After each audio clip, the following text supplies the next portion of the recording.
Au sommaire de votre JT, un nouvel apéro géant s'annonce à Clermont demain soir et ce, malgré les tentatives de la préfecture pour annuler l'événement. Les commerçants de la Gautière retrouvent le sourire. Un nouvel espace commercial vient d'être inauguré dans ce quartier du nord de Clermont. Enfin, en attendant l'arrivée du Tour de France en Auvergne la semaine prochaine, nous irons en reconnaissance de l'étape Issoire-Saint-Flour. Le préfet du Puy-de-Dôme ne sera donc pas parvenu à annuler l'événement. Un nouvel apéro géant aura bien lieu demain soir à partir de 19h à Place de Jaude à Clermont. L'appel a été lancé sur Internet il y a quelques semaines. L'an dernier, vous le voyez, plusieurs milliers de personnes avaient participé à la première édition. C'était au mois d'avril. Du coup, la préfecture rappelle dans un communiqué aujourd'hui que la consommation d'alcool sur l'espace public est interdite. Par ailleurs, la vente d'alcool à emporter sera interdite en ville à partir de 18h. Enfin, prenez vos précautions. Si vous devez vous déplacer du côté de Jaude demain soir, des restrictions de circulation seront mises en place. Le quartier de la Gautière, au nord de Clermont, se refait une jeunesse. Un nouvel espace commercial flambant neuf a été inauguré aujourd'hui au milieu des barres d'immeubles. 6 magasins y sont installés. De quoi redynamiser ce quartier populaire. Catherine Lopez. Vieilli et dégradé, l'ancien centre commercial ne répondait pas aux attentes des quelques 5500 habitants de la Gautière. À 2 pas du lieu, un nouveau centre commercial vient de voir le jour. 5 boutiques et une supérette viennent d'ouvrir leurs portes. Un petit événement dans le quartier qui apporte du renouveau et satisfait les habitants. C'est pas mal. Pourquoi, qu'est-ce qu'il y a de bien? Parce qu'on n'avait rien il y a 12 ans. Maintenant c'est ouvert, ça fait du bien.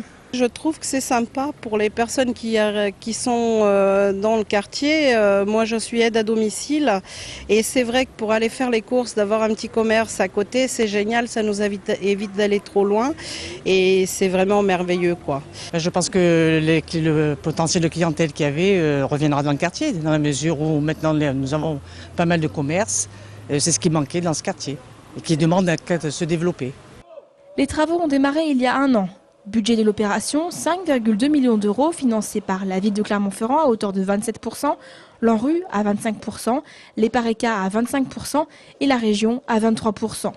Véritable locomotive pour l'ensemble du centre commercial, une moyenne surface alimentaire de 700 m² vient d'ouvrir. Pour moi, il y a un grand potentiel dans le quartier. Dans le quartier, il va revivre. Il a besoin des gens comme nous, des commerçants, et pour que les gens puissent rester sur place et trouver leur bonheur. Cette opération s'inscrit dans le vaste programme de rénovation urbaine engagé par la ville de Clermont-Ferrand en partenariat avec l'ANRU dans les quartiers nord de la ville. C'est le statu quo dans la polémique qui oppose le Valtom, syndicat de gestion des déchets, à Clermont Communauté. Une rencontre autour de Serge Godard avait lieu ce matin, mais rien n'évolue. Clermont Co continue d'interdire la décharge de Puylon à toutes les communes qui défendent l'incinérateur. Le syndicat du Bois de l'Aumône va bientôt être au pied du mur, sans savoir quoi faire de ces déchets. Le préfet pourrait bien être amené à intervenir dans ce dossier. Le préfet a la possibilité, je pense, de réquisitionner et de permettre ainsi l'accès des déchets ménagers des 2 syndicats sur le site de Puylon. Ce n'est pas la solution qu'on préférerait, mais enfin, s'il faut aller jusque-là, on espère que ça sera comme ça. Il est sûr que la solution la meilleure pour nous, ça serait quand même que Clermont Communauté accepte nos déchets, puisqu'à ce moment-là, les conditions de transport sont nettement moins importante et le coût d'accueil est également moins important. Donc pour nous, syndicat Issoire-Boyaude, ça serait pratiquement 1 million d'euros d'économisés et pour le Bois de l'Aumône, 2,2 millions. Donc c'est intéressant pour ces 2 syndicats. Des propos recueillis par Catherine Lopez. La carte scolaire pour la rentrée prochaine vient d'être dévoilée. C'est désormais officiel depuis ce matin. L'école maternelle Maurice Grangier à Blanza va bien perdre l'une de ses 3 classes. La mobilisation des parents d'élèves mercredi matin, vous le voyez, n'a rien changé. Dans cette maternelle à Blanza, le nombre d'enfants par classe devrait passer à 30, voire 31 l'année prochaine. Beaucoup de bruit pour une toute petite amende. Au final, un chasseur de l'Allier qui avait malencontreusement tiré une balle en direction d'une maison a écopé de 38 € d'amende hier devant le tribunal de QC. Les faits remontent à novembre 2009 à Saint-Bonnet de Rochefort. Un homme tranquillement installé chez lui avait vu une balle de fusil traverser son salon. Les chasseurs du coin avaient dédommagé l'habitant, mais une procédure a quand même été lancée par le parquet pour mise en danger d'autrui par manque de prudence. Le Tour de France part demain de la Vendée et il est attendu en Auvergne la semaine prochaine. Mardi, on vous a parlé dans ce journal de l'étape Aigurande-Superbès. Aujourd'hui, nous allons évoquer l'autre étape auvergnate, Issoire-Saint-Flour, programmée le 10 juillet prochain. 4 coureurs auvergnats ont accepté pour Clermont-Première de faire la reconnaissance de cette étape longue de 208 km et Philippe Robert les a suivis. Le départ de la 9e étape du Tour de France est prévu à 12h10 à Issoire devant l'office de tourisme. 15 km du parcours et puis 2 mois, sans difficulté majeure. Après Issoire, il y a des longues lignes droites qui sont à découvert et qui peuvent causer, je pense, si le vent est là, des bordures. Et ça peut casser relativement vite. Donc il faudra espérer qu'il n'y ait pas trop de vent ce jour-là parce qu'il y aura du tri déjà au bout de 10 km à mon avis.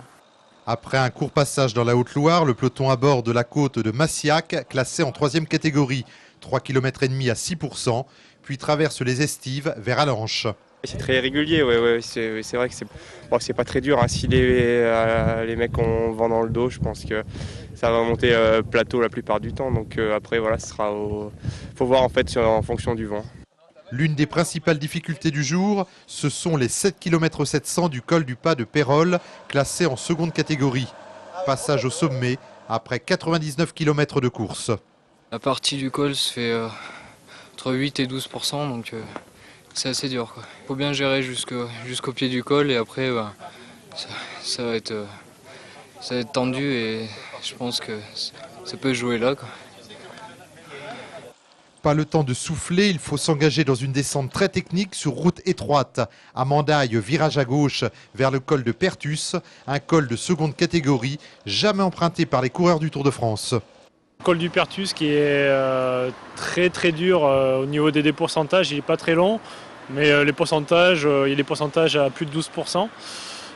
Après la descente derrière n'est pas très bonne, assez dangereuse, il y aura peut-être de la possibilité pour des coureurs de s'échapper. Il reste ensuite les 3 km du col de Serre vers Superlioran, une route large à 6%, puis la côte de Chevade, le col de Pradebout et la côte du Château d'Alleuse.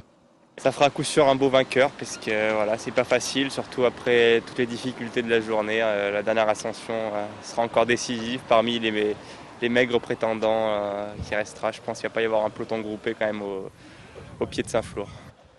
Le 10 juillet vers 17h, les coureurs franchiront la ligne d'arrivée juste derrière moi, ici, à cet endroit précis. Rappelons que le 14 juillet 2004, c'est Richard Virenque qui avait remporté la même étape, Issoire-Saint-Flour. 2 autres informations de sport en bref. D'abord, le retour en forme de Renaud Lavillenie. Après 3 contre-performances, le perchiste clermontois a remporté hier soir le meeting de Lausanne en franchissant 5,83 m.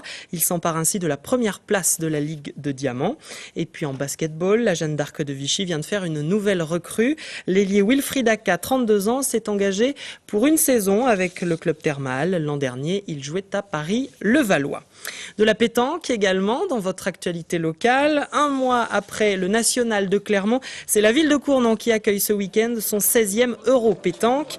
Les terrains sont installés tout près du plan d'eau. La compétition a commencé aujourd'hui avec les doublettes. Entre 200 et 300 équipes sont attendues. On écoute l'organisateur ainsi qu'un ancien champion du monde inscrit à cette Euro pétanque. Nous espérons beaucoup de monde, bien sûr. L'entrée est gratuite. Il n'y a aucun problème. J'espère que le temps sera là. Et puis, nous avons un gros concours national demain féminin aussi, l'après-midi, avec tous les championnes du France, les championnes du monde et les championnes d'Europe. Donc le plateau est très relevé cette année. En plus, c'est les filles du cru de la société. Donc c'est vraiment énorme pour nous. L'Euro pétanque de Cournon, c'est une compétition qui est très relevée tous les ans et qui est renommée. Donc voilà, quand on a l'occasion, on vient. Moi, ces dernières années, je n'ai pas toujours pu venir, mais là, j'avais l'occasion, donc c'était avec plaisir que je revenais. Des images et des propos recueillis par Nicolas Rochon et Quentin Rodier. Voilà pour le JT de ce vendredi 1er juillet. On va se quitter avec des images du tout nouveau clip de Oiseau. Le célèbre groupe auvergnat, auteur de La Manivelle, a décidé de se reformer. Leur nouveau titre s'appelle Vogue la vie. Regardez, c'est une exclusivité pour Clermont Première.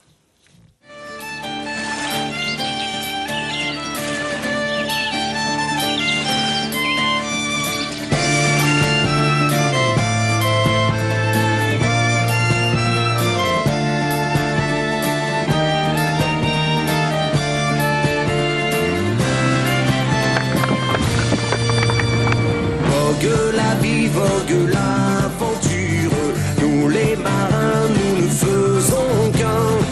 Amis, buvons à nos joies futures, chantons en cœur à nos lendemains. Nous avions dans nos cœurs l'image de Colline sauvage, un très frais vent qui souffle en rafale sur une fleur de bruyère.